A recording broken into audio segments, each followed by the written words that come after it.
This is Diagnosis Glaucoma with your hosts, Dr. Mona Colleen and Dr. Harry Quigley. Hello, and welcome back to Diagnosis Glaucoma. Today we're actually going to be talking about one of my favorite topics, which is vision rehabilitation.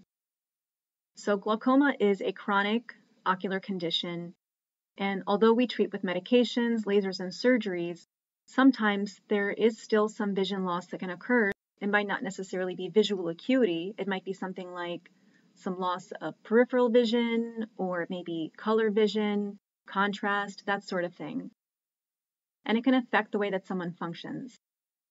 And I think that a lot of times that doctors and staff and patients don't communicate so well about the kind of functional issues that patients are having with their glaucoma.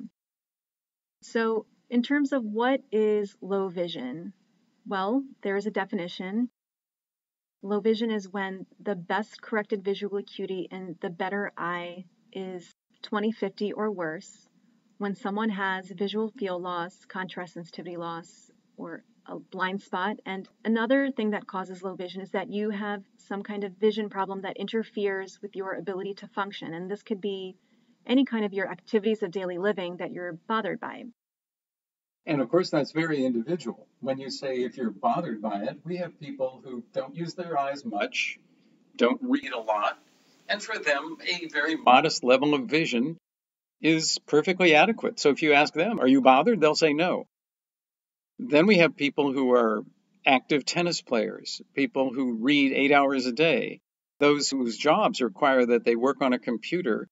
And for them, a loss of any from the slightest bit of loss is going to be a significant thing for them. So knowing the patient and knowing the person that we're talking about and what their needs are is really at the heart of whether there's a need for help and rehabilitation. So one thing that is not included on the examination forms when you come to see us is some kind of an indication that records a functional problem that you're having. When you get interviewed by the technician or the doctor, they might ask you, well, what problems are you having? And that's really your opportunity to let them know that you're having a functional issue. I think the question that I ask people the most is, how are you doing with your vision? Is it adequate for you to be happy with your visual activities? And sometimes people look at me and they'll say, well, you just told me I had 20/30 vision.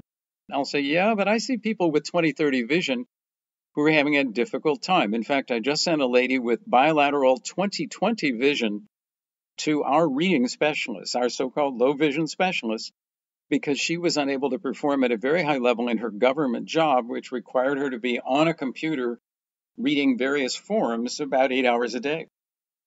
And there you go. We heard from Harry about a patient who is very highly functional and has glaucoma and has some kind of a struggle, even though her vision seems to be very good when it gets checked in the clinic. So there are centers you can go to get help with your functional issues. These are called vision rehabilitation centers. In vision rehab, there's a team led by ophthalmologists, optometrists, and occupational therapists that do a very thorough investigation. In vision rehabilitation, they'll check your visual acuity, your peripheral vision, your contrast vision. They'll look for the presence of scotomas. They'll also ask you about your functionality. They might even have you demonstrate performing certain functions like walking, trying to read, etc. And they can also do a mental health evaluation to see how you're doing in terms of anxiety, depression, or any kind of feelings that you're having about your condition. The recommendations that they made are really tailored towards you, towards your needs specifically. And sometimes they also do home visits. We should really clear up what low vision is. Low vision doesn't mean that you're blind. This doesn't mean that you're walking around with a white cane and a dog, does it, Harry? You know, the biggest thing that I see is that when we begin to talk to someone about vision rehabilitation, or with seeing our Lions Vision Center at the Wilmer Eye Institute, they go, well, oh no, I'm not blind. I don't need to go see somebody for that. And in fact, I think all of us don't want to be considered non-normal. We all want to be just as intact as we were when we were 21, or if you're 21, as intact as you were when you were 12. And it's not going to happen. To deal with that, to get over the initial reticence to be referred to someone, who's going to assist, the usual answer I get as soon as I begin talking about low vision, well, no, I just need a better pair of glasses. If I just had a better pair of glasses, everything would be fine. Well, frankly, if a better pair of glasses was the problem, we already would have fixed it for that person. So we need them to know that what they're going to see in a low vision rehabilitation situation is here's where you are, and you can do better with what function you have, but you're going to need an expert to help you do that. Changing the color on your computer screen, raising the font size, learning to walk more safely so that you don't fall and break your hip. When we treat glaucoma with medications, lasers, and surgeries, we're trying to preserve the vision that you have. But unfortunately, we cannot help you regain the vision that you may have lost. And so when you go to vision rehab, they will work with you on functioning better with the kind of vision that you have given your glaucoma. In terms of what kind of vision loss glaucoma patients have, well, that can really vary by patient. What kinds of things do patients complain to you about, Harry? Well, the first, I would say more than anything else, is difficulty in seeing at night and in night driving. I don't know a single human who likes to drive at night, and that, though, is made worse by the presence of glaucoma damage, which hurts the actual night vision and also increases the sensitivity to glare. So that's number 2, night driving, night vision, and glare difficulties. The third is reading. And for a period of time in my career, patients who had glaucoma would say to me, well, you know, Dr. Quigley, I really can't read the way I used to anymore. I'll start reading and 15 minutes later, I just get so tired, my eyes are burning and I have to stop. Part of that is that we don't blink when we read. We stop blinking. So once you get it lined up, you don't want to mess anything up by doing a lot of blinking, and the eyes dry out.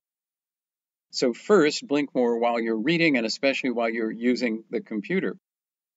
But the second was made clearer when Dr. Pradeep Ramalu, our glaucoma head, did a series of brilliant experiments in which he had people read a very standardized textbook. And he timed how fast they read that book. And he took glaucoma patients and macular degeneration patients and persons who were of the same age who didn't have a visual problem. And the glaucoma patients started out reading as fast as everybody else, but slowed down over a 20 or 25-minute period. And what we realized was that the loss of side vision in their eyes due to the glaucoma was making it more difficult for them than everybody else to get to the end of a line of print and jump to the next line back at the left again, and then get to the end of the line and jump. And they were missing and getting tired of doing it and pooping out. So, to do better with glaucoma, in some cases, it means that we have to have you read more slowly and take more rests. But by making it easier to see in lighting and size of print and other special things that can be helped in visual rehabilitation, you can read and enjoy things more. You can't hurt your eyes using them. I think it's a really good idea to talk to your ophthalmologist about your visual field loss. So have them show you your visual field test so you can actually see where you have some peripheral vision loss. So on that test, if your visual field loss is in the inferior part or on the bottom, that means that you probably have a hard time seeing things below. Maybe you're having a harder time taking a step. Or let's say your visual field loss is in the superior part. Maybe you'll have a harder time doing things like opening cabinets or cooking. But in addition to having peripheral vision loss, some glaucoma patients just say that they have areas in their vision that are missing or blurry. So they have a hard time putting everything together and they have to move their head around in different directions to get a good view. The best description I have from patients is that it seems like somebody took half the print ink out of what they're trying to read. What they're describing is loss of contrast sensitivity. And it really makes it harder to do many of the things that we're doing. And as ophthalmologists, we don't necessarily measure contrast sensitivity throughout the whole field of view. We measure it in one little tiny central area, but there aren't good tests of that in the field of vision. So I don't think that we're, as ophthalmologists, quite as good at detecting what the patient has happening to them in a negative way. And the second is, Ophthalmologists are surgeons. They're medical doctors. They're trained to say, oh, I have a treatment for that. I have a medicine for that. And when there aren't any more treatments and there aren't any more surgeries, but the person has an established degree of loss from glaucoma, the tendency is the doctor throws their hands up and says, well, there's nothing else I can do. Vision rehabilitation is what else you can do. And if your doctor doesn't recommend it to you, recommend it to yourself and get yourself referred to a low vision center. And how do you find a vision rehab center? Well, you can simply ask your eye doctor. You don't actually need a referral, though. You can just make an appointment on your own. You can also go to the American Academy of Ophthalmology website, and you'll find information on how to find low vision or vision rehab centers around the country. We'll actually post some more information on our website as well. I would say, too, you ought to have your records in your hand when you show up there. Now, the low vision centers will all do a very extensive examination, so they'll be able to tell what your actual situation is. But it might help them tremendously to know what surgeries you've had, how long you've had the disease, what medicines you're taking. So bring all your medicines with you and get the most recent set of notes in paper from your eye doctor's office and bring those with you to the rehab center so they'll have the best chance to help you. So until you get in to see the vision rehab doctor, some things that you can try doing at home are to make things brighter. So use more light, but be careful with your lighting because, as Harry mentioned, glare is actually a very big problem for glaucoma patients. Try to make things bigger. So use large print books, maybe a tablet where you can enlarge things. They have large print playing cards, all kinds of resources. And you can also try to maximize audio resources like this podcast or the book that we wrote together. There are also talking books. So many libraries, there's a talking books program. The National Library of Congress has a talking books program that's free. Our county library does as well. And during the pandemic, both my wife and I have greatly enjoyed downloading books that we can listen to. In fact, when I came over to do the podcast today, my wife was listening to a book through her little earbuds. She doesn't have vision problems, but it's a wonderful way for you to listen to certain things that otherwise might be difficult for you to see. Other things you can do are to maximize contrast. So Harry mentioned that glaucoma patients can have contrast sensitivity loss. So that means trying to use colors that are very different from one another, whites with blacks, or again, maybe just high contrast, bright colors. You can use high contrast in your home to try to make it more safe. Like, for example, a lot of floors are either a plain white or a plain brown. You can throw some colorful rugs on the ground. That'll help you see better, maybe prevent a fall at home. You might want to also invest in some brightly colored shoes because when you go to places like even the hospital, the floors tend to be pretty plain colored. So if you have some brightly colored shoes or clothes, then you might be less likely to fall as well. Falls are a huge issue. Probably the best thing that's gone on in our clinical research area for the last few years has been investigating why people fall. And we thought, well, of course, they've lost their side vision from their glaucoma, so that must be the biggest single factor. And it turned out that about 1.5 times a year, one of our glaucoma patients has fallen sufficiently that there was injury or an ER visit associated with it. And when Dr. Romelu looked into that as part of a team of people here at our glaucoma center, he found out that it's a variety of things, including body strength, balance, glaucoma being part of it, age, medications. There's just a whole ton of things that lead to falls that are one of the most important things leading to people winding up in assisted living or a nursing home instead of living independently. Oh my goodness, we didn't talk about driving yet. I just thought about that actually. So with driving, if you find that you're struggling on the road, it doesn't mean that you can't drive, but you might need to go through some driving training, which can be done at your local MBA, and you can get information from a vision rehab center. People say, oh, well, I've been driving for 45 years and I've never had an accident. Yeah, but 45 years ago, you didn't have glaucoma and your reflexes were better and your arms and legs were stronger. So while We want everybody to maintain as independent a life as they possibly can. And believe me, having had relatives older than I and now at my age, knowing how important it is to be independently able to drive, to get to food, to get to social activities, to get to my job, I know that losing the ability to drive is a huge deal. And on the other hand, if you're not safe driving, you don't want to back over one of your grandchildren in the driveway and then later say, oh, gee, I guess I shouldn't have been driving. So there are ways, as Mona was just saying, to be tested by an expert and prove to yourself and to the system that you still are capable of safely driving a car. These days, there's lots of ride-share programs, so you can still get around, even if you're not the one who's able to drive. And you don't have to be dependent on a family member or a friend. Another thing to try is, I actually heard about this program called Go Grandparent. It's kind of like one of those ride shares, but instead of them, the driver, just kind of sending you a text message, the driver will actually call you on the phone, let you know that they're there, and they'll come to where you are. So they'll come to your door or to wherever you're standing, they'll introduce themselves and they'll take you to the car. There are, of course, with the public transit systems, things that are available to people to take them to doctor's appointments.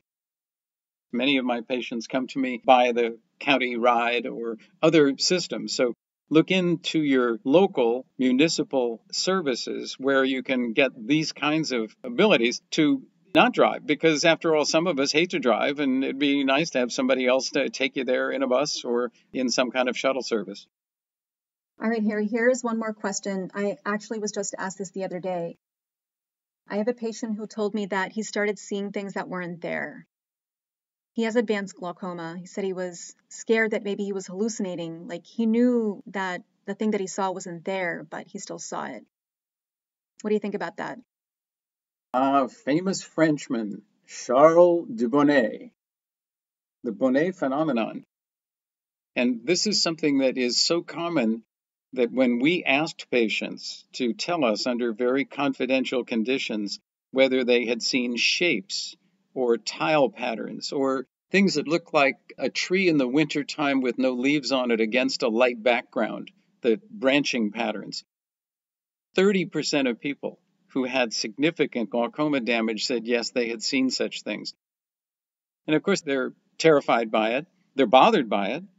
But the most important difference between the Bonnet phenomenon and hallucinations is in hallucinations, the people you're seeing talk to you, or you're actually hearing things. There's no auditory portion of the Bonnet phenomenon. It's all visual stuff. And it's usually happening to a person who has very significant loss of sight vision when they're not paying attention to much of anything else. And what we understand is that your eyes are normally sending a tremendous amount of information to your brain. And so that place in your brain where that information is all arriving is very busy looking at all this stuff. And now here, that information's not coming. There's large blank areas. And in those blank areas, your brain, being an interesting organ, decides to start playing a movie for you. And the movie can be patterns. Some people think that the patterns you're seeing are actually the patterns of the nerve cells in the visual part of the brain. I'm not sure that's true, but they certainly are disturbing, and they can be as real as seeing a person or seeing a car. But if you know that it's not your brain's going bad, and you know that it's something that's only happening because of your vision loss, most people can adjust to it very quickly. By the way, if you go online and you look up this BONNET, Bonnet phenomenon, you'll see that there are treatments for this. None of those treatments work. Some of them involve FDA-approved drugs for schizophrenia and some other disorders, and I would strongly urge you not to try to do medical therapy to get rid of these visual things that you see. So if you experience this Charles Bonnet phenomenon, you are not crazy. It happens to many glaucoma patients. And you've heard it from Harry and I. There are people who are in very busy, demanding types of professions and who have very active lifestyles who have glaucoma. So if you're listening to this and you feel like your vision is off, like you're not able to do your favorite activity anymore, just know that there are options for you and you can still lead a very healthy, happy, and active lifestyle. My godmother, who passed away at 104 years old, for the last 15 years of her life, used computer-assisted magnification to do her checkbook, to write beautiful handwritten letters. She had been an artist during her life, always prided herself on her beautiful handwork and other issues. And by using computer-assisted magnification at age 92, 3, 4, she was able to lead a life that wasn't totally what she would have hoped, but it was better than sitting watching television or just moping. But what it took was a person of that age who was willing to try something new. And we all know how hard it is to change what we're doing, to try to do something new. But if you get over it and get appropriate help, the quality of your life is going to be better. For those of you who are looking for more examples of other individuals who have vision loss and are thriving, one I would recommend is to check out Zoe the Seeing Eye Dog. The owner of Zoe the Seeing Eye Dog is a former patient who had glaucoma from an early age and diabetic retinopathy that caused her to have severe vision loss. Well, she went on to persist and actually graduated from Harvard Law School. She's an advocate for patients and does all kinds of great work. You can find her on Instagram and on Facebook, Zoe the Seeing Eye Dog. Well, thanks everyone for joining us, and we will be with you again next time. Thank you for joining us. Until next time, your mom says take your drops.